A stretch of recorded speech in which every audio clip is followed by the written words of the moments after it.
안녕하세요. 책 읽어주는 여자 홍킨이에요. 지금 잡지를 보다가 반고흐 미술관에 관한 글이 있어서 읽어드릴게요. 고흐 좋아하시는 분들 많으시죠? 잘 한번 들어봐 주세요. 제목은 화가 인생 10년 작품부터 육필 편지 컬렉션까지 인간 고흐 연구의 요람.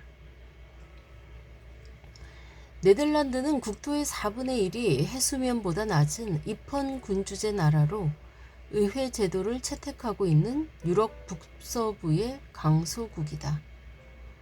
미술사에서 네덜란드가 남긴 업적은 찬란하다. 17세기 유럽 미술계의 독보적인 존재였던 빛의 화가 렘브란트, 오늘날 전 세계인들의 가장 열광하는 화가로 스토리텔링의 화신 빈센트 반 고흐, 점과 선, 면만으로 훌륭한 그림이 될 수 있다는 사실을 증명한 기하학적 추상화의 창시자 피터 몬드리안. 세 명 모두 서양 미술사를 길이 빛낸 네덜란드의 국보급 화가들이다. 이들 중에서도 고흐는 미술 문외한들에게도 친숙한 전 세계인들이 사랑하는 미술계의 독보적인 전설이다. 20대 중반 넘어 독학으로 화가의 길을 탁한 점, 권총으로 37세 짧은 삶을 마감한 점, 심장 아래 총알이 관통했으나 이틀이 지나 숨이 멎은 점, 분신과도 같았던 친동생과 불가사의한 형제애, 살아생전 팔린 그림이라고는 단 한 점뿐이었던 점, 친동생과 주고받은 700통 가까운 육필 편지가 고스란히 보존돼 서간집으로 발간된 점, 사후 초인류 화가로 재평가돼 부르는 게 값일 정도로 천문학적으로 치솟은 그림의 경제적 가치, 10년이라는 짧은 화가 생애에서 사나흘마다 한 점씩 그림을 그린 점, 스스로 귀를 자른 뒤 정신병원에 입원한 점 등 삶의 모든 것이 스토리텔링에 최적화된 인물이 아닐 수 없다. 네덜란드 수도 암스테르담에 그의 이름을 딴 미술관이 있다. 국립 반 고흐 미술관.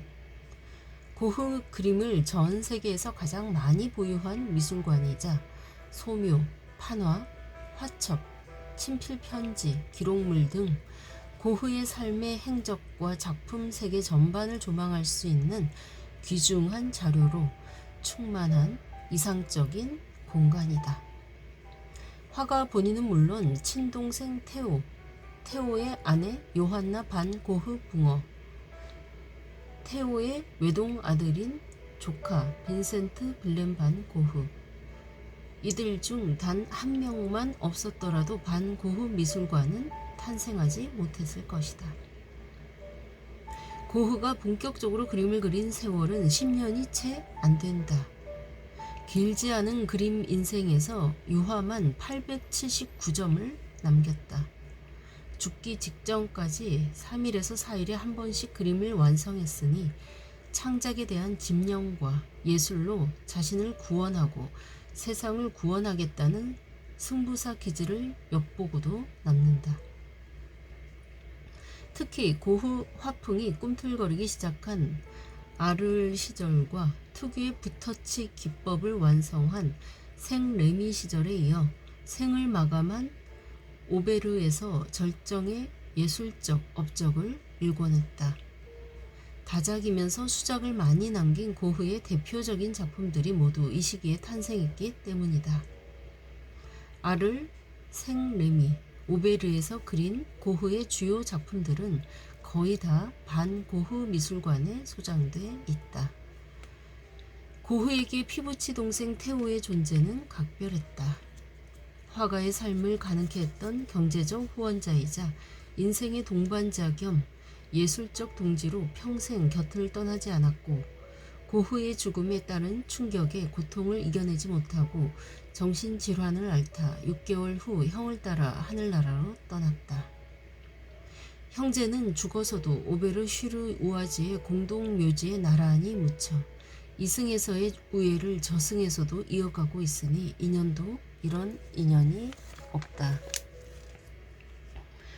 고흐는 생전에 태호에게 보낸 편지에서 태호는 나를 그림의 세계로 이끈 정신적 지주이자 자극이며 관객이자 스승이었다 라고 여러 차례 고백한 바 있다. 태호를 자신의 전부로 여긴 고흐만큼이나 형을 향한 태호의 헌신적인 사랑도 눈물겨웠다. 비주류 화상이라 얼마 되지도 않는 수입을 쪼개고 쪼개 형이 죽을 때까지 생활비와 물감값을 빠뜨리지 않고 뒷바라지한 정성은 경이로움으로 다가온다. 특히 형과 주고받은 600통이 훨씬 넘는 편지를 하나도 버리지 않고 보관해 아내에게 물려줌으로써 훗날 고흐 서간집이 세상에 나올 수 있도록 터전을 닦은 인물도 태호다. 미술사가들이 태호의 수직과 기질을 높이 평가하는 이유는 고흐가 태호에게 보낸 편지의 사료적 가치 때문이다. 고흐의 편지에는 고흐의 인생관과 심리 상태, 생활상 등 인간적인 면모와 함께 예술 철학, 작업 진행 과정, 화가로서 꿈 등 작업 세계 전체를 살펴볼 수 있는 내용이 일목요연하게 적혀 있어 고흐의 일대기나 다름없다. 태호가 고흐 생전의 은인이었다면 태호의 아내 요한나 봉어는 고흐 사후의 은인이다. 보잘것없는 무명의 괴팍한 화가에 불과했던 고흐의 이름을 세계적으로 널리 알린 주인공이 바로 요한나 봉어다. 고흐가 죽고 마음의 병을 앓던 태호도 결국 6개월 후 형의 곁으로 갔다. 고흐의 유작과 태호와 주고받은 편지, 사진 등 숱한 기록물은 모두 요한나 봉어에게 상속됐다. 영어 교사 출신인 요한나 봉어는 영리했다. 예술적 안목도 뛰어났다. 브랜드 마케팅 감각도 남달랐다. 그는 고흐 작품의 예술적 가치를 알아보고 대규모 회고전을 성사시키는가 하면 유명 화상과 평론가들을 쫓아다니며 고흐와 고흐 그림을 적극적으로 홍보했다. 화가 고흐에 대한 재평가 분위기가 형성될 무렵 요한나 봉어는 신의 한 수라 할 만한 승부수를 띄웠다. 1914년에서 1915년 봉어는 고흐와 태호 사이에 오간 편지를 모두 모아 서간집을 출간했다. 영어 교사 출신답게 서간집의 영문판도 발행해 고흐의 이름이 미국 사회에 알려지는 데에 결정적인 역할을 했다. 무명의 화가 고흐는 일약 세계적인 스타 화가가 됐다. 신미안과 예술에 대한 열정,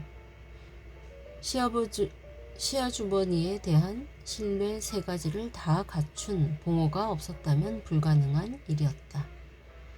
그 어머니의 그 아들이라고 1925년 봉어가 63세로 사망하자 큰아버지의 얼굴도 모르는 조카가 나섰다. 고흐가 죽은 해에 태어나 고흐의 이름을 그대로 물려받은 조카는 어머니 사후 상속받은 고흐의 유작 전부를 암스테르담 시립미술관에 기탁함으로써 정부 차원의 반고흐 재단 설립에 물꼬를 튼 1등 공신이다. 빈센트 빌렘은 1973년 80을 넘긴 노구를 이끌고 반고흐 미술관 개관 행사에 참석해 저승세계에 있는 큰아버지와 아버지, 어머니 모두가 기뻐할 큰 선물을 안겼다. 고흐 탄생 120주년인 1973년에 개관한 반고흐 미술관은 세계 최대 규모의 고흐 컬렉션을 보유한 곳이다. 고흐 그림의 4분의 1 수준인 200여 점의 회화를 비롯해 500여 점의 소묘, 태호와 교환한 편지를 포함한 750여 점의 각종 기록 자료 등을 소장하고 있다. 특히 화가 인생 10년의 주요 시기별 작품을 망라해 작업 세계 전반을 체계적으로 꿰뚫어 볼 수 있기에 고흐 작품 연구의 요람으로 불리고 있다. 고흐의 인생 역정과 작품 활동의 동기 및 배경, 진행 과정이 꼼꼼히 기록되어 있는 6필 편지 컬렉션도 고흐 일대기를 추적하는 소중한 사료로 평가받고 있다. 수수께끼 같은 고흐 삶의 행적과 작품을 둘러싼 궁금증을 해소할 수 있는 실마리를 암시할 뿐 아니라 몸에 밴 독서 습관에서 비롯된 영적인 세계관과 내적 자아를 형성한 근거가 방대한 편지 컬렉션에 담겨 있기 때문이다.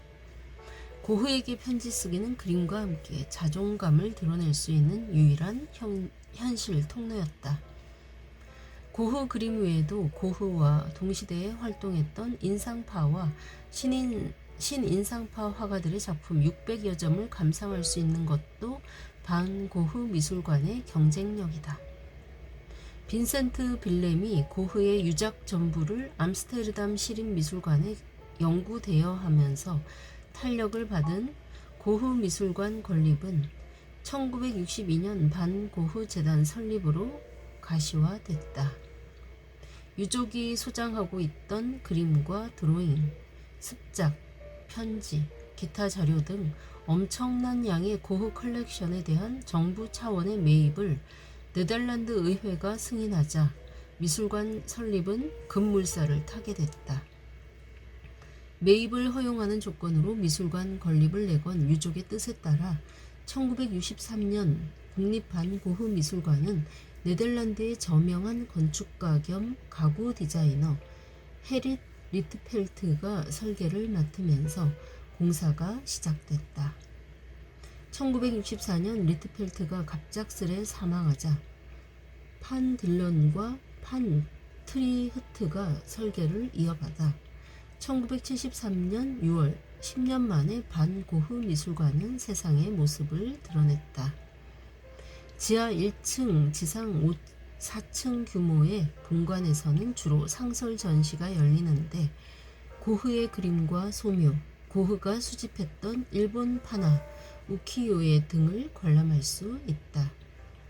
고흐의 유명세로 관람객이 폭발적으로 늘어나자 네덜란드 정부는 미술관 건축 증축을 결정한 뒤 1999년 타원형 형태의 3층 규모의 부속 건물을 완공했다.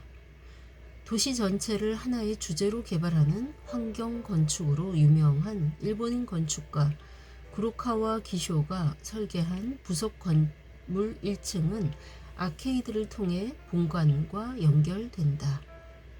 부속 건물 지붕과 벽은 티타늄 재질로 만들어졌으며 본관과의 색채의 미학적 조화를 고려해 융합력이 뛰어난 회색 톤으로 건물 전체를 아우르는 것이 특징이다.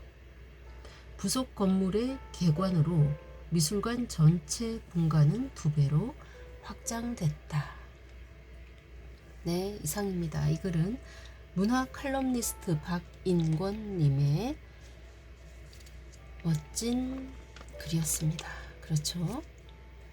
반 고흐 미술관 정말 가보고 싶어지네요. 저처럼 안 가보신 분들 꼭 가보고 싶다는 생각을 하셨을 것 같은데 그런가요? 가보신 분들은 어떠셨는지 궁금하기도 하고 또 가보셨을 때의 작품을 보셨던 추억을 되살리며 잘 들으셨을 거라 생각합니다.